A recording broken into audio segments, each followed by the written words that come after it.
Alright, ladies and gentlemen, episode 3 here. We have had one of our better pay-per-views that just happened not that recently, I'm honestly. still reeling. Still reeling in the fact that it was just one of the better pay-per-views ever. Adam Cole, baby. Adam Cole and Bryan Danielson, formerly Well, known as I don't even know if we Daniel can do Bryan. this. But either way, Bryan Danielson, Adam Cole, officially all elite. Yeah, I cannot believe it. You would think that Kenny Omega beating down was gonna be his way of sending the crowd home happy.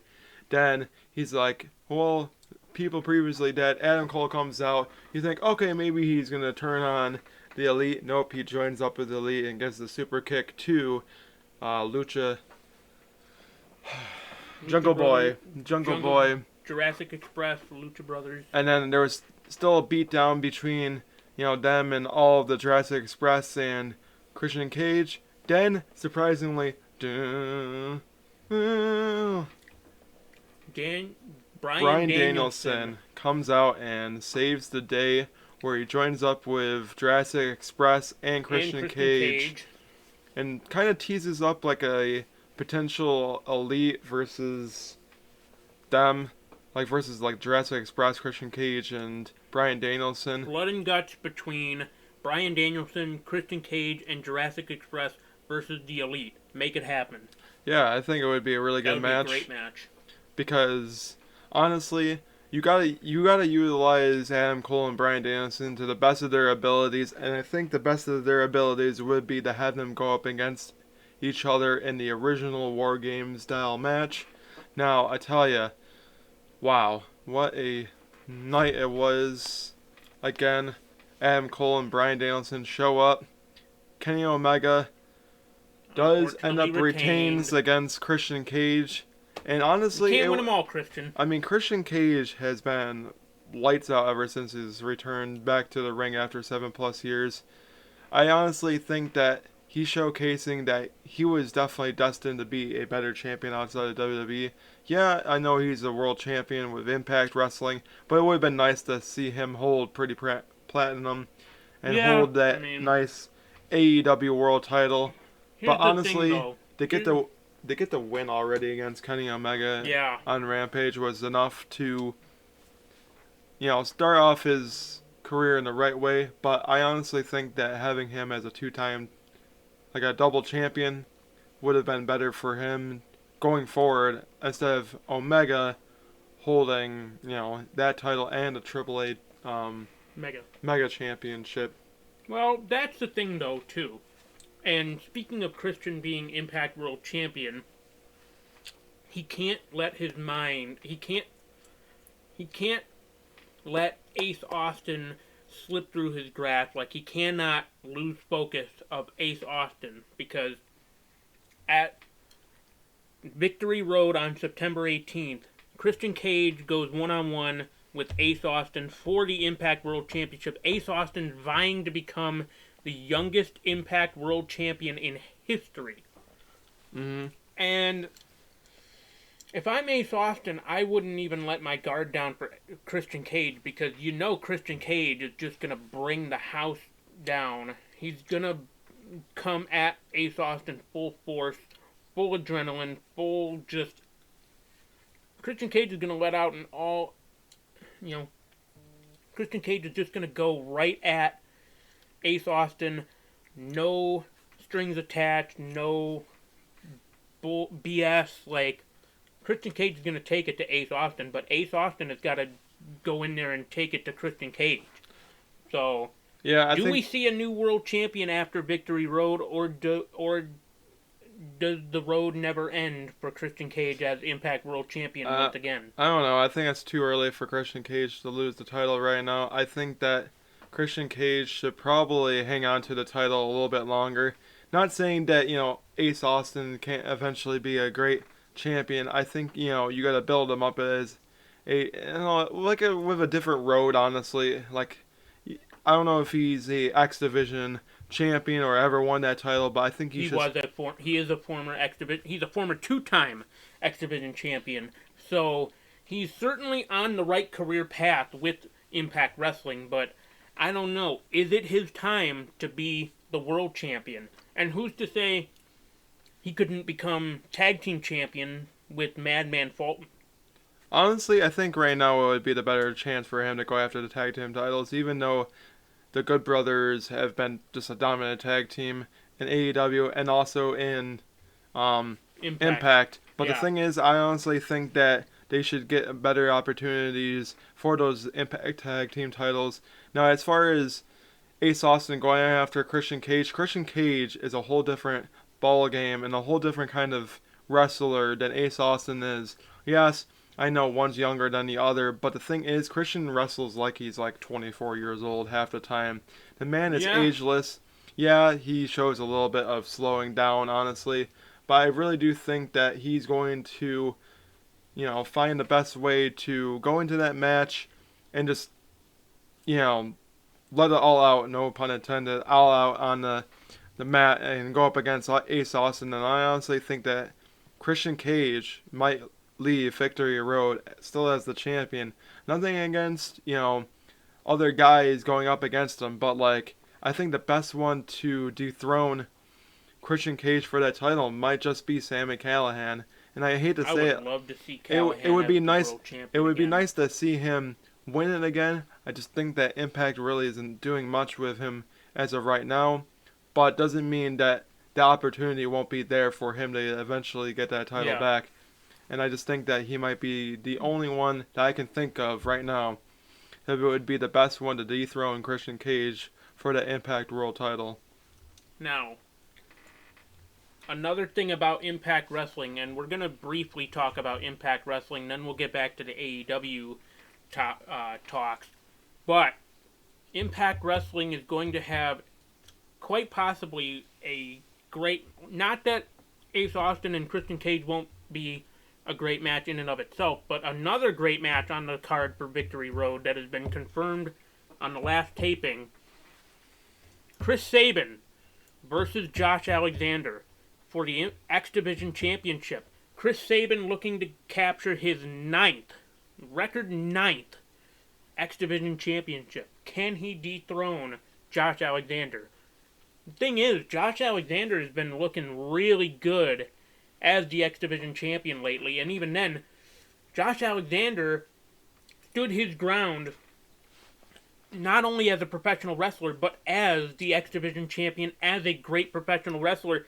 He lasted 60 minutes in the ring with TJP for the X Division Championship. So Josh Alexander has clearly proven himself as a great professional and technical wrestler. But can he be a better professional wrestler against Chris Saban? I don't think so, honestly. I really do think that Chris Saban, with being the veteran he is, I'm not saying like that, I'm not crapping on youth and not really wanting to, go up against that. I really do think that, definitely Impact is doing a better job. Impact and AEW right now are doing better jobs at building up their youth than WWE is. Yeah. WWE worries way too much about the veterans, carrying their brand other than their youth. I think once those guys are like long gone, retired, WWE is just gonna go down under with that brand when it's all youth guys that are just not as good. But the thing is, like with a wrestling company like Impact, I really do think that Josh Alexander is a great wrestler. I mean, I've seen the work that he's done with the North and stuff like that. He did a really good job there. Um, as far as his, former tag team partner there, that's Ethan Page, in Men of AEW. the Year. I honestly think that maybe it's probably best for him to not have gone off to AEW because he's absolutely doing nothing with Scorpio Sky, which is a shame. But I honestly think him going up again, joining up with Dan Lambert there might create some good things for them for down the future. But the thing is, like, it's all great and all the talk, the game that they do, but if you can't back it up and actually do well and matches and actually get onto the main card, then having a manager doesn't mean anything. As far as going back to Impact standards, I think Chris Saban will break the record and win his ninth X Division title. He's been nothing Certainly short would of be a talking point. he's been nothing short of an amazing wrestler in Impact. Yes, he's known more for his his tag team work instead of his single work, but honestly, I really do think that right now would be the best time for him to get it. Definitely do it before he he retires, laces up, retires the boots and puts them in the ring, showing that he's done with wrestling. I think that that's probably going to be the plan for Impact, is to have him win that title. But then again, if he doesn't, I mean, there might be an opportunity for him down the road to win the title against somebody else. I don't know. I just think that Impact and AEW are on the right feet going forward, and that they just know how to build up better matches and better opportunities, honestly.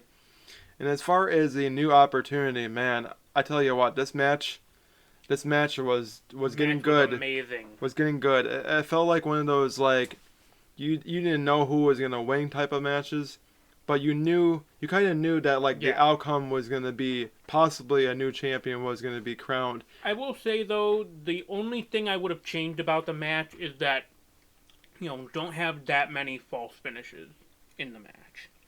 That's the only thing I would change. Other than that, the match itself was great. You see, I think what it was good is to have all those false finishes, and then of course having the Lucha Brothers win. If you had all those false finishes and had the Young Bucks win, I'm sorry, you would have drained the life out of that freaking crowd.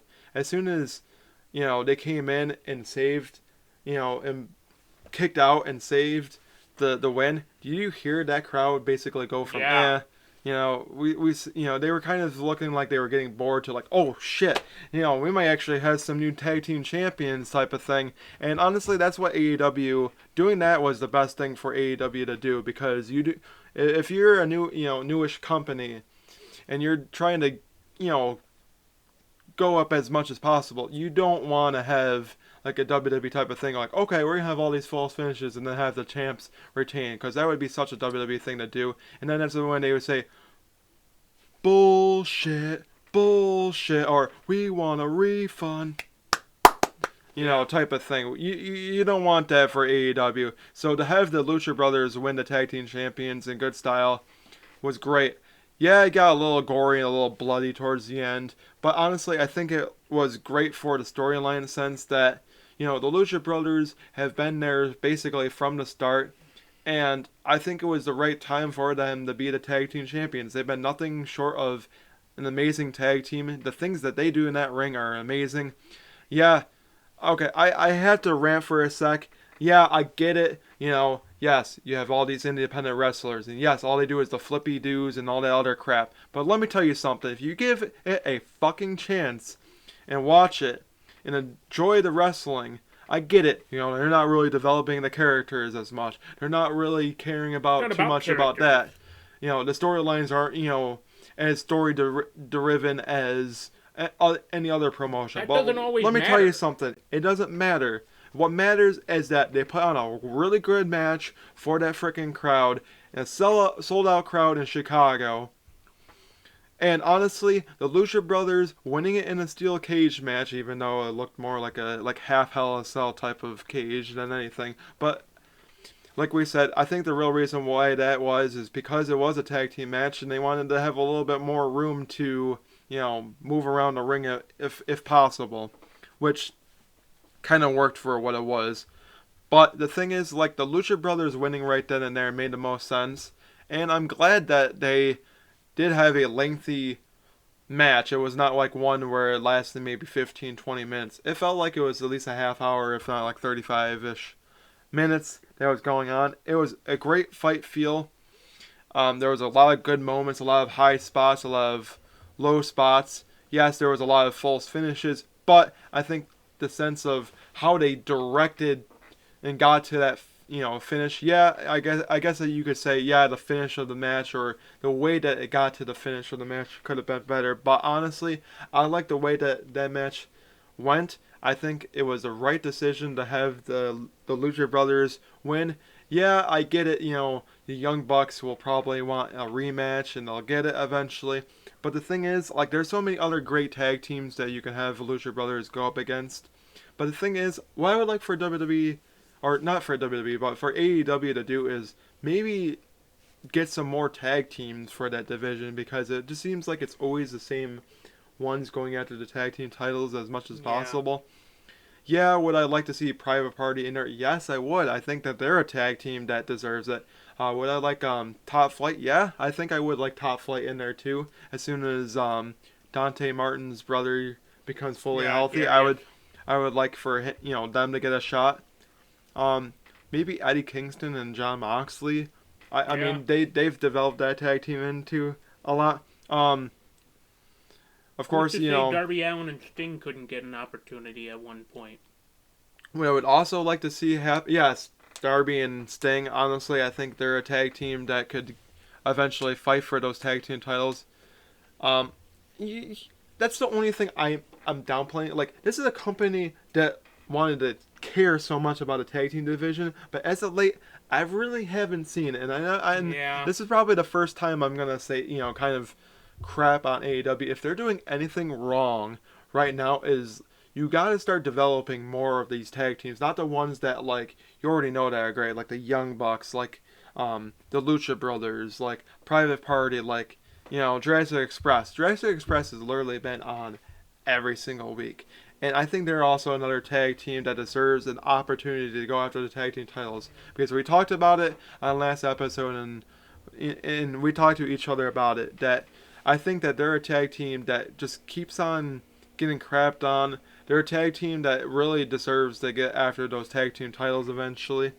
And I honestly think that, who knows, they might very well be like the next ones in line, if not like another tag team. So, if anything, AEW, yes, you have the right tag team champions in place, but just know there's more opportunities for these other tag teams to get there, and you have a lot of them in place. Um, I hate to say it, you have the best friends that could go after them that have never went after them.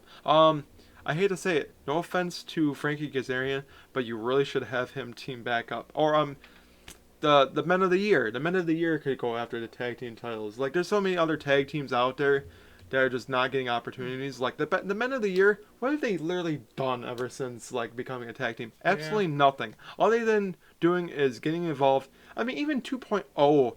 I mean, yes, Yeah. they're newer, but like you can develop them. You Like, can I'm develop just saying, them. like, Yeah. this is what I'm saying. There's so many tag teams that are out there that are not getting an opportunity because of the big ones that are just like in a wayside, and that's the only thing I don't like. I do like that the women's division is starting to get better with a lot of people coming in. Of course, we'll talk about that a little bit later in our show. But the thing is, like, I just think that there's just so many other opportunities for other tag teams to they go after the tag team titles. Now, this one, I guess I was a little on the fence with, but I guess it made sense too. Dr. Britt Baker also retains her title against Chris Statlander. Chris Statlander no longer undefeated this year. Yeah, she gets her first loss ever since coming back from injury. I would have loved to have seen Chris Statlander win the title that then and there. I think she's definitely one that's eventually going to win it and be a great women's champion. Would I have liked to have seen it right there? Yeah, I kind of would have, because she's been undefeated and she was looking really hot. Not saying that like Dr. Britt Baker hasn't been really good. She has been phenomenal ever since winning that title. She's been on a rise. D. M. D. But the thing is, like, It's here to stay. I just think that Chris Statlander would have made the most sense probably winning the title then. Um, will she eventually win it? I honestly think that she'll eventually be a women's champion in AEW. Yeah. Um, who will eventually, strip Dr. Britt Baker? Honestly, That is a good question. I don't know. I mean, I really do Who think. can you have that's credible enough, at least now, besides Statlander, to beat? I mean, we'll probably talk about the one person that probably could, but for right now, for the ones that have been Mm-hmm. established, honestly, other than probably Chris Statler, I could see Jake Cargill probably eventually getting Yeah. there. But the thing is, like, she's been there and she hasn't really been doing much other than being on like maybe like Rampage or Dark Elevation. Yeah. So having her undefeated and going up against like a bunch of people that you hardly see doesn't make her very credible as like somebody that can fight for a future title shot. Now, by the way, going back to the whole tag team thing, just a foreclosure or just a forewarning for anybody that's watching. We don't watch Dark and Dark Elevation, so we don't know if they are building up like tag teams on those shows or even building up their women's division. We don't know because we don't watch those shows. We only watch the main television shows like on TNT and Access TV. So we don't watch the YouTube shows for AEW. We only watch like the mainstream stuff, so we don't know Right. what happens. But like we'll see the little ticker thing at the bottom of the screen on like Dynamite and Rampage for what happens on Dark and Dark Elevation. So Right. See, the only But- thing, the only problem also is like, yeah, you know, they can honestly do well and be undefeated on Dark and Dark Elevation, but the problem is when they get onto the main show, they just get squashed. They get Yeah. buried to, you know, a aspiring team like 2.0 and Daniel Garcia. I mean, they've If been you doing. build them up right, they There's some can ones do that well. have been doing good on Dark and Dark Elevation. Then you get them to the main show like, you know, Dynamite and Rampage. They haven't even been doing anything on that. All they've been doing is been like feuding, kind of like involved with Eddie Kingston and John Moxley and Sting and Darby. But the thing is, like, there's so much opportunity. Of course, now there's going to be newer storylines happening with, you know, with Dynamite. I'm always very curious to see how they're going to lead into the next pay-per-view and lead into, you know, from here until November. Anything, they can go in any direction, honestly. What I do like with them not having as many pay-per-views, it means that you can focus more on, you know, having great matches on the shows itself. Freshen up some storylines too. Exactly. And So- honestly, I really do think that, you know, they could go in any direction. It just means that there's going to be fresh stuff out there, and I honestly think that Dynamite and Rampage is probably going to start being better going forward with all the talent that they have accumulated in just like a couple nights, honestly. 3 new ones, 3 Yeah. great ones that are really going to help out the division so much. Now, this one was an alright match. I mean, Marty didn't really I wasn't watch able it. to watch much of it, but I did see the highlights and I did see the finish. Miro beats Eddie Kingston, retains the title with a running off the ropes super kick. So Which, I mean, like I said, it wasn't a it is what it is, but it wasn't you a know. terrible match. But the thing is, like, I just don't think that Miro is all that great of a wrestler. It was even like that in his time in WWE, to be honest with you. Like, don't get me wrong, I think Eddie Kingston would have been a great option to be the TNT title champion. I think he's a great wrestler, but the thing is, like, he's even dull in the ring. He's not really super great of a singles wrestler, but when you pair him up with John Moxley, that's what I'm saying. I think that they could be yes. When you, honestly, when you in a- pair up Eddie Kingston with John Moxley, they just flow so well. Yeah, honestly, I think that they could be the next in line for like the AEW World Tag Team titles. And nothing against like Miro beating Eddie Kingston. The thought is in your mind like, who's going to beat him? Who's there to beat him? I know there's guys like Bryan Danielson. There's guys like Adam Cole who could eventually go after the TNT title, and they're there. Darby Allin's also out there. There's a lot of other guys that could, you know, go out there and win it. I mean, who the hell knows? Christian Cage could be the TNT champion. There could That be would be other something. there could be other guys going out after those titles. So there are definitely options.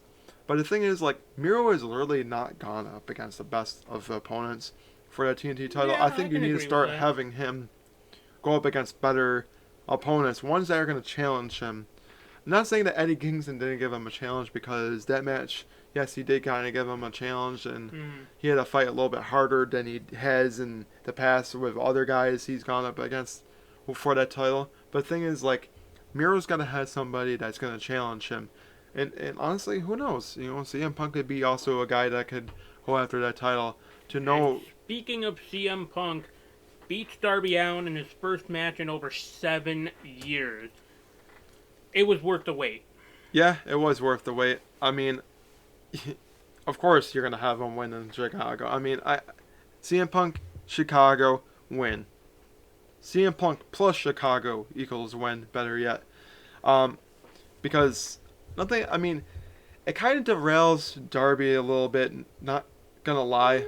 Darby's great, and I can kind of see where a lot of people get with Darby, but the thing is, all those people that are shitting on, like, building up Darby Allin, building up the Young Bucks, I'm not gonna name names, but fuck off, alright? First off, it's the future. You want to build the future. Why can't people see? Oh well, they always want to go after these guys and and give them a push. Yes, that's what you want to do. You want to push your younger talent.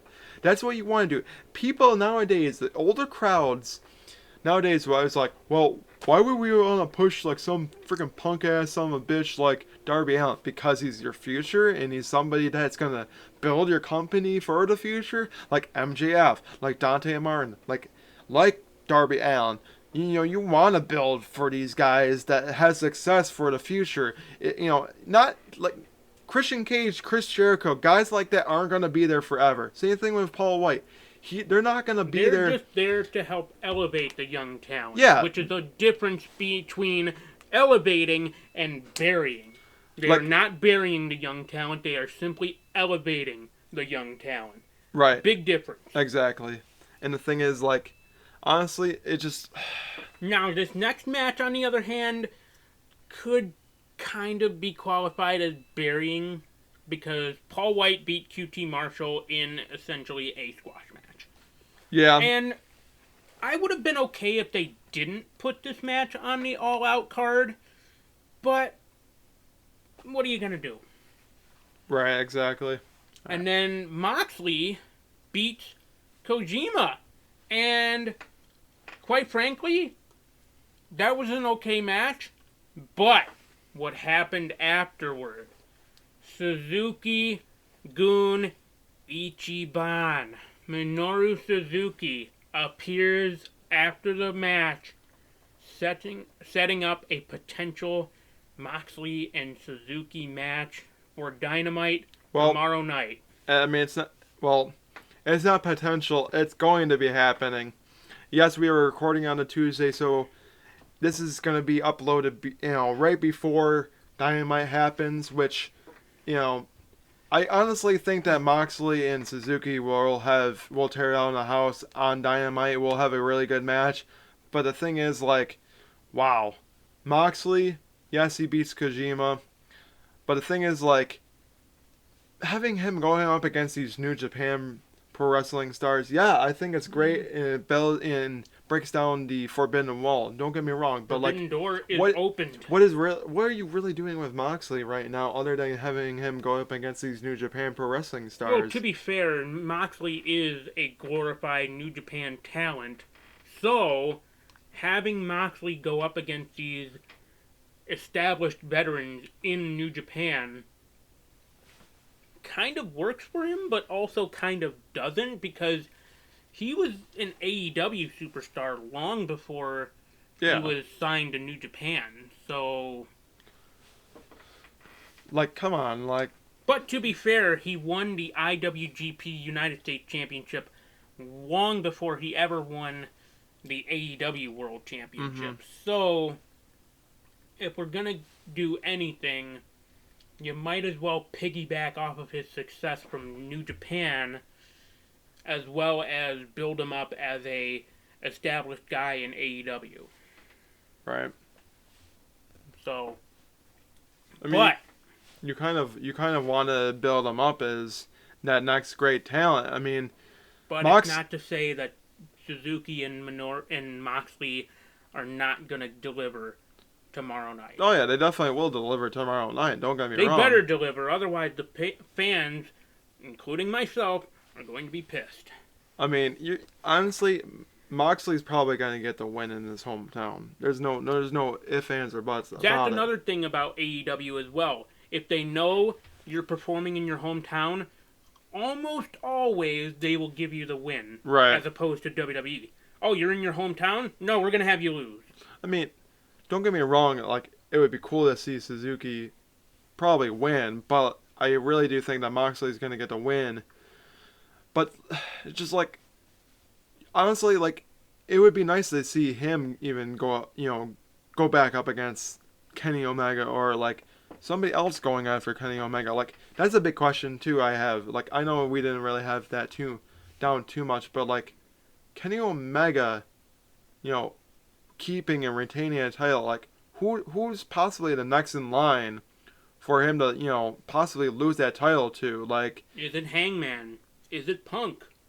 yeah, No. where's Hangman been? Like, is Hangman just He's taking kind of some just time? lurking in the shadows, getting drunk. Is he like just taking some time off, or what is it? Like, I just want to know. Like, I know he's not hurt, but like, he's just taking some time away? Is he gonna show up and eventually be become the world champion? Like, we just need to know answers about what's going on with Hangman Adam Page, because like, you can't just not let him do anything. Like, if it's like because of contract problems, yeah, I can understand it, but like, he needs to be out there, and I think he's the best option for, you know, I think he's the best option for to go up against Omega. I mean, I think that eventually he's gonna, of course we're talking about that a little bit, down the road, but I really do think that Moxley could be there to potentially regain that title, dethrone Omega. Um, it would be cool to see Chris Jericho probably win it one more time beforehand. Um, Speaking of Chris Jericho, he beat MJF to keep his career alive. But who's to say, will he actually go down as the best wrestler to lace up his boots? I really do think so. He's had a lot of great matches, a lot of, um, you know, he's had a lot of great opponents. He's had a lot of great matches. I think he's definitely going to be, the one to go down as, if they were ever to have AEW Hall of Fame, he would go down as a AEW Hall of Famer. Definitely a WWE Hall of Famer. There's no ifs, ands, or buts about it. You know, one of the first ever undisputed champions there. I mean, you can't just not beat The Rock and Stone Cold in the same night and not be a Hall of Famer right then and there. Um, he's gonna be easily gonna be in the Hall of Fame as soon as he retires. I think there's no doubt about it that he would show up and take that Hall of Fame award. Um, who's next in line for Chris Jericho afterwards? I mean, I have no idea. I mean, Do there's we no. get more stuff with the inner circle and I don't do we get think more so. stuff with the inner circle? I Not necessarily with the Pinnacle, because I think the Inner inner circle Circle, and Pinnacle is done. Inner But Circle, yes. Pinnacle, I mean, that's the thing. Like, it's cool to have the Pinnacle, but like, who are they gonna go up against? Who are the Inner Circle gonna go up against? It's awesome to have these factions. It really is. But like, if you got like no ideas really with these factions, it just makes it bland. It just, I really do think that Chris Jericho not going up against MJF anymore. Thank freaking God, we don't need more than 4 fucking matches. Um, but the thing is, I do like what Chris Jericho said. It was his longest rivalry and one of his best rivalries. yeah, And honestly, I really do think that MJF really put him to his limit. I really do think that, he gave Chris Jericho one of his better matches. And that all those matches leading up to him having that final match against MJF, I think he had some of his better matches in his career. Something that he pulled out that he hasn't really pulled out in forever, like the Lion Salt. Like, we haven't seen that out of him in so long. We were almost like questioning, could he still do it? He's not exactly the youngest. He's not do it. certainly the youngest, and he's not certainly the skinniest guy in the world. But like, the thing is, he can still do it. He can still wrestle really well at his age. Yeah, you can see that age is kind of starting to plague him a little bit. He's not as fast and not as agile as he once was. But at But the same time, Chris Jericho is proving that age is clearly just a number. yes, I mean, come So, on now, look at Sting. Sting is yeah, literally like yeah. the In ageless his wonder. 60s, but yet he does not show it in the ring. Now I tell you what, this was an interesting thing. Man, The Joker yeah, was Ruby Soho. Soho. She goes in and wins the Casino Battle Royal. Which I think she is the first since Hangman Adam Page in 2019 to win from the Joker as the Joker. Now, since she won it, and she does get that title shot against Britt Baker, is she finally the one that will dethrone Britt Baker for that title? And do you think that she's the right one to beat Britt Baker and hold that women's championship? I think she's the right one, but at the same time, she just came in. I think you need to build her up just a teeny bit more. Have some matches on Dark Elevation. Well, not necessarily Dark or Dark Elevation, but maybe have some matches on Dynamite or Rampage. Just build her up more as this credible threat to possibly dethrone Britt Baker. Right, exactly. I mean, honestly, I really do think that yeah, it might be a little early for her to go up against Britt Baker for that title. And, if she wins it might be too early. But I think she's the right one right now to dethrone. There's other great competitors that will be on line and on target for her if she was to, you know, win that title. Chris Statlander, who just lost to Britt Baker, could be one of those ones that could be in line for, Ruby Soho. She beats Britt Baker. A lot of other ones. They're just like so many opponents, so many people that they can go up against. I really do think that Ruby Soho winning it would make a lot of sense. She would be the right one to win that title. As far as anything else, I'm not too sure. I think we're gonna take a little bit of a break. I just need a player real quick. All right, we are back, everybody. Sorry about that. I had to put my clothes into the dryer there. But Could there be a potential Jurassic Express versus the Elite match? I think so. We talked about it. I think it would be the best thing to have as a blood and guts type of match, if not like a potential rivalry heading into Full Gear. I think the Elite definitely needs like a different type of opponents for them. I really do think that having Adam Cole versus Bryan Danielson and a couple matches there, or if not like a bunch of Jurassic Express going after like the Good Brothers or going up against the Young Bucks would be awesome matches to see.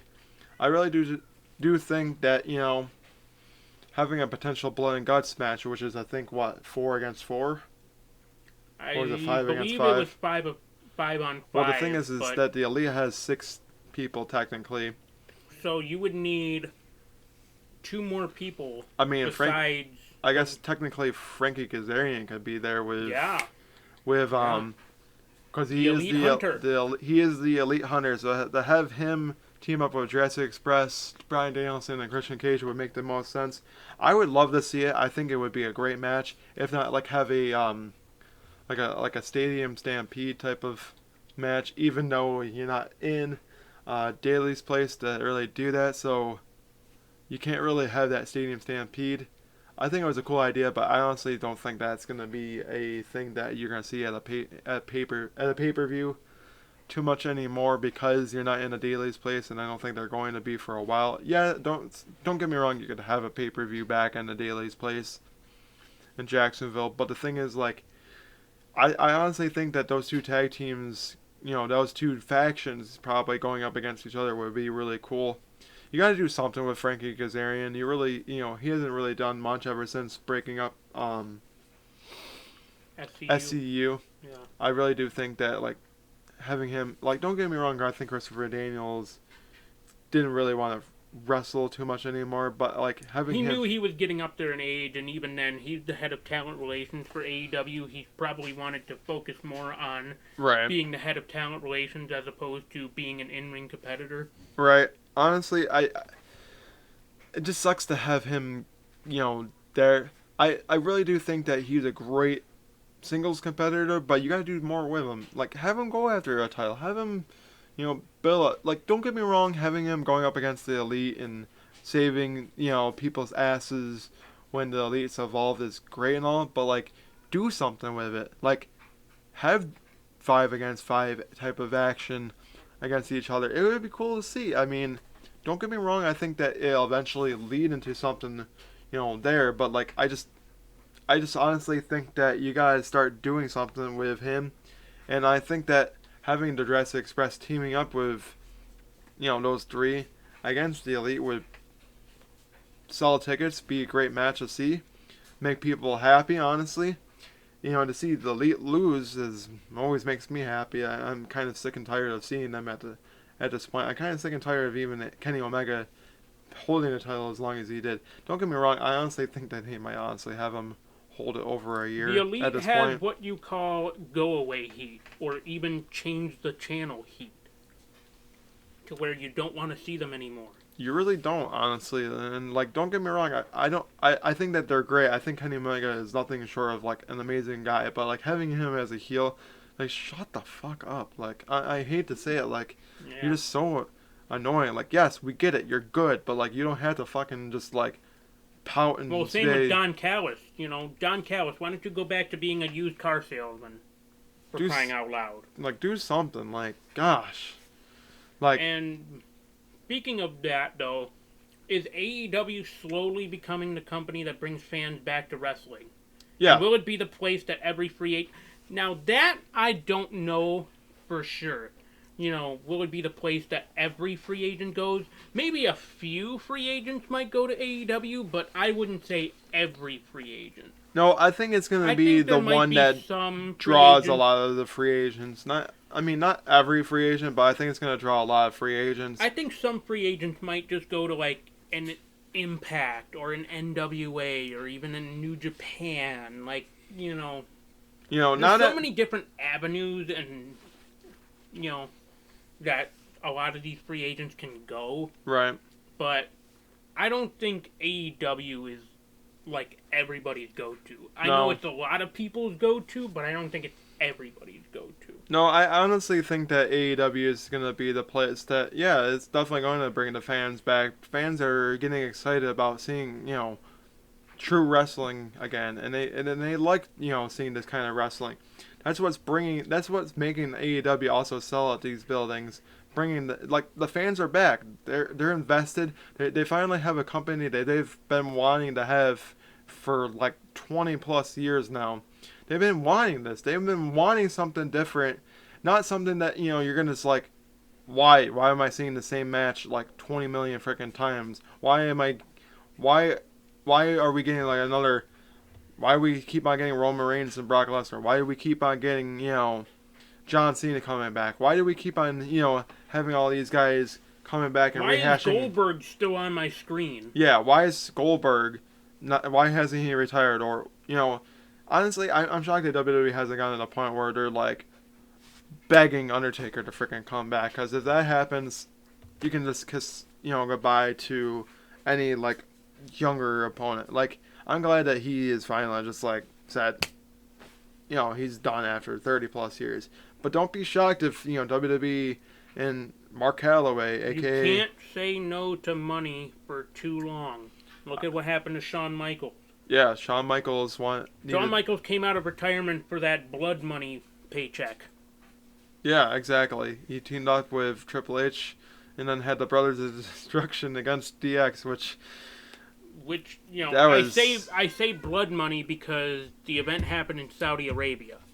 Yeah, exactly. And they pay top dollar too. I don't want to like throw any shade to any anybody who is of Saudi Arabian descent, or even anybody potentially listening from Saudi Arabia, or, anything. I have nothing but, love and respect for everybody in Saudi Arabia, but the only reason I say that is because of, the history of just what happens in Saudi Arabia, Right. and even just in general, like WWE collects a paycheck from Saudi Arabia regardless of their personal beliefs and like whatever. Right. So, I don't know. but I honestly just think that like AEW, yeah, they're the ones, like, clearly they are the ones that are just drawing some, like, a lot of the top ones. Not saying that every top one is wanting to go there, because they don't want to overload the roster with too much talent, right, because, like, look with what happened with WWE with overloading of too much talent. A lot of it got released. yeah, But no, I think that, they're in the right field. I honestly think that, I know we didn't have this down, but I honestly think that eventually Rampage might be another show that ends up being 2 hours. Like, they're gonna have way too much. They're gonna eventually have way too much talent that it's best for having two different shows and having like a whole bunch of different talent on, on Rampage and one, some on Dynamite. I think that's how it should be anyway. Rampage, yes, it's, it goes fast for what it is for an hour. It does have some interesting matches, don't get me wrong, but I really do think that AEW should use that talent to their advantage. They have a lot of good ones. They have a lot of ones, like, they have a great amount of people that can go after the world title. They have a good amount of people that can go after the TNT title. They have a great amount of women that can go after the women's title. And they have a bunch of tag teams that can go after the tag team titles. So, well, that's the beauty of it too with AEW. If you know, if they don't feel like they, or like whatever, they can feel free to go elsewhere and like build themselves up there, and then when they do come back to AEW, they already have enough of a, I don't know if you want to call it a star power or even just a, but like they'll have enough of a following and enough of credibility to make them a potential, right. It'll shoehorn them into a title picture. So, Yeah, I honestly think that that could happen. As far as that, I mean, was there any other type of like updates for Impact Wrestling wise or NWA wise that you well, wanted I to say? mean, besides what happened with Rhino, so as of late, Rhino has been not looking too good and costing Violent by Design a lot of matches, and basically that means that Eric Young has to go back and cleanse Rhino of his sins, if you will, and even just, give Rhino a rejuvenation and just show Rhino that, like, you're in this faction, Violent by Design, for a reason, because you are Violent by Design. Mm-hmm. But as of late, Rhino's kind of lost his edge in the group, so, and he's not the same Rhino that first came into the faction. So, and who's to say Rhino is doing this to slowly build towards, there was a reason I'm here. There's a reason, like, why I did what I did, and like why I'm Right.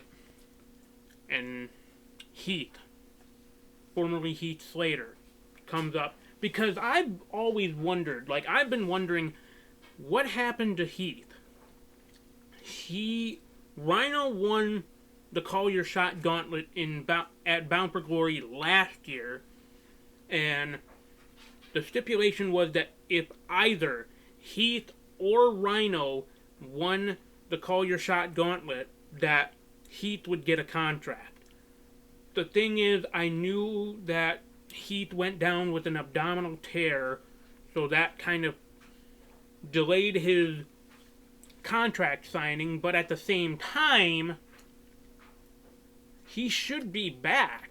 Right. So, unless he doesn't want to be back in Impact Wrestling, like, I'm not entirely sure, but at the same time, I thought for Heath, the whole plan was to go to Impact and basically form this team with Rhino again, Yeah. win the Impact Tag Team titles potentially, maybe break off and then be a singles guy, maybe win the Impact World Championship, maybe come back to WWE. Like, basically, in my head, I was formulating a plan for Heath to basically do what Drew McIntyre did before he came back to WWE. Mm-hmm.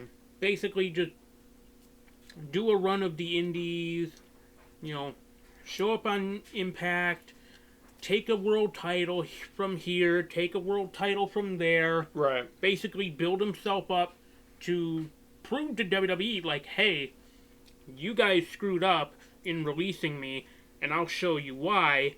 And then, when he eventually does want to come back to WWE, he can at least, have that main event, hopefully have that main event run, and not essentially just be a reason why WWE released him was because, like, well, let's face it, you have no talent. And it's like, that's not true. He has a lot of talent, you just haven't allowed him to showcase it. Right. Which is essentially what happened with Drew, but... No, I honestly think that, like, having him team up with Rhino would have made the most sense, even though now he's in the new faction. But, it is, I guess we'll find out and see what happens. As far as that, I think that concludes this episode of No Final Bell. Don't forget to, down below, follow us on Instagram and Twitter, also on Facebook.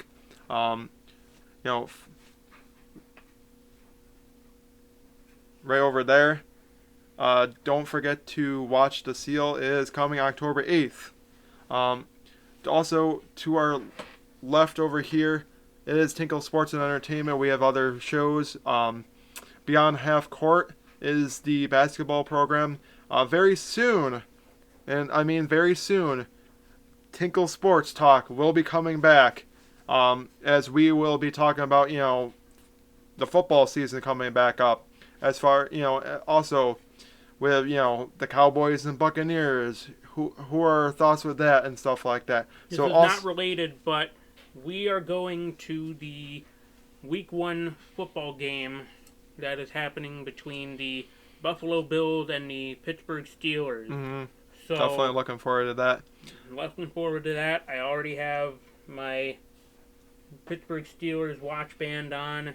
And also got my Buffalo Bills tattoo. But the thing is, also everybody, if you can, please leave a like, comment, and share. Turn the bell notifications on. Subscribe to our channel. Turn, like Jason said, turn on the bell notifications so you never miss an upload of No Final Bell or any podcast on Tinkle Sports. And don't forget to also check out Tinkle Sports Tinkle Sports Talk on other social media platforms as well as Spotify, Spotify, Apple Podcasts, and others. Like we said, this is the conclusion of episode 3 of No Final Bell. We will keep on talking about the top subjects of wrestling for the week as well as other things. So please keep a watch out for that as we conclude this episode.